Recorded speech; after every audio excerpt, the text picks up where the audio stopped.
Then Jesus took a little child and put it among them, and taking it in his arms, he said to them, "Whoever welcomes one such child in my name welcomes me."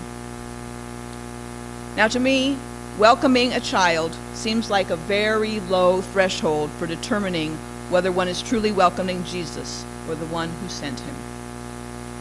But in Jesus' day, children were not particularly welcome. They had no standing in that society. Only adult males had any status. Even boys who were not yet of age were under the purview of their mothers, not their fathers. So to welcome a child was to give that boy or girl a little bit of status out in public, something one just didn't do back then.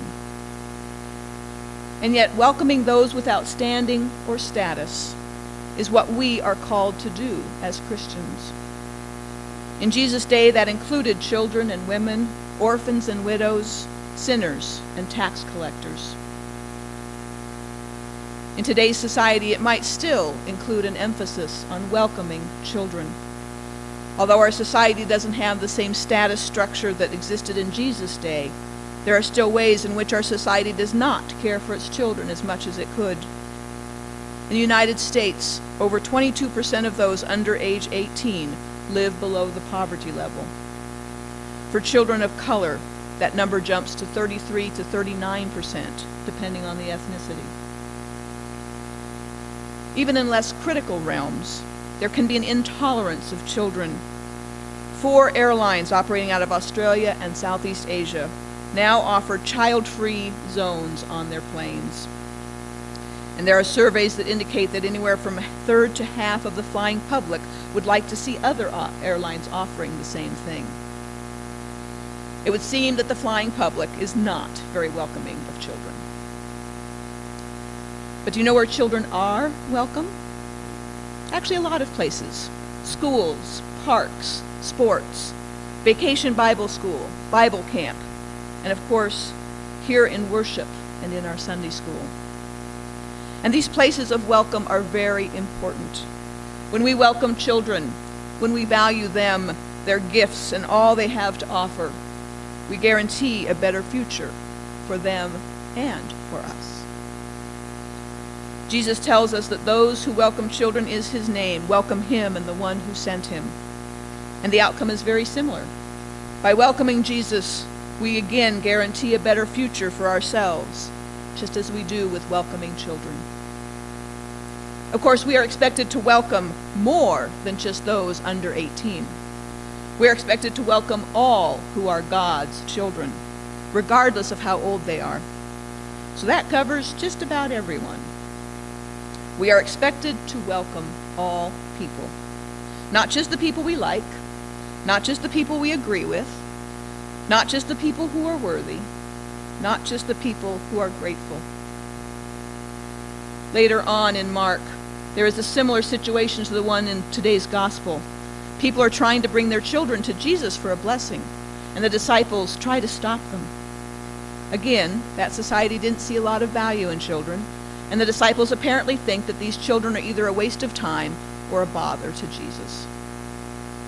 But in that instance, Jesus responds by saying, "Whoever does not receive the kingdom of God as a little child will never enter it." I want you to think about how a child might react to something as wonderful as the kingdom of God. Perhaps it's like how a child might enter an amusement park or Disneyland, eyes wide open in wonderment, jumping up and down with excitement, a big smile on their face, perhaps even laughing and giggling. Now ask yourself, when was the last time you felt that way about the kingdom of God, about Jesus? Unfortunately, as adults, we tend to get weighed down by the not-so-fun parts of life. Work, balancing the checkbook, housekeeping, doing yard work, parenting, etc. It can leave us tired of any excitement for anything else, including the kingdom of God, including Jesus. That's why we need reminders like the one in today's gospel and the one in the next chapter of Mark. And that's why we take every opportunity to celebrate God's gifts to us and to the whole world. That's why we need to celebrate milestones like our 100th anniversary, as we've been doing this past year. And as we draw our 100th anniversary celebrations to a close, I want to lift up all the ways in which you have indeed been welcoming and serving God's children of all ages. The list is on an insert in your bulletin, so I don't need to recite it. But you should congratulate yourselves on all you did over the past year. And though you're due a bit of a rest, there will continue to be ways to welcome and serve God's children as we move on from our 100th. And around here we do that in many ways. We support our congregation, and you'll be hearing more about that in the next few weeks as part of our stewardship campaign. We support our community through gifts to the food pantry and through Kai's Kitchen. And we do support the actual children in our congregation with Sunday school, camperships, and confirmation.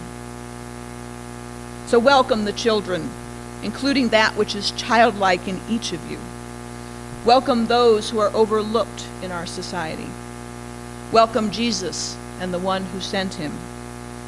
And receive the kingdom of God as a little child with all the wonder, excitement, and laughter that you can. Amen. We sing our hymn of the day, number 595.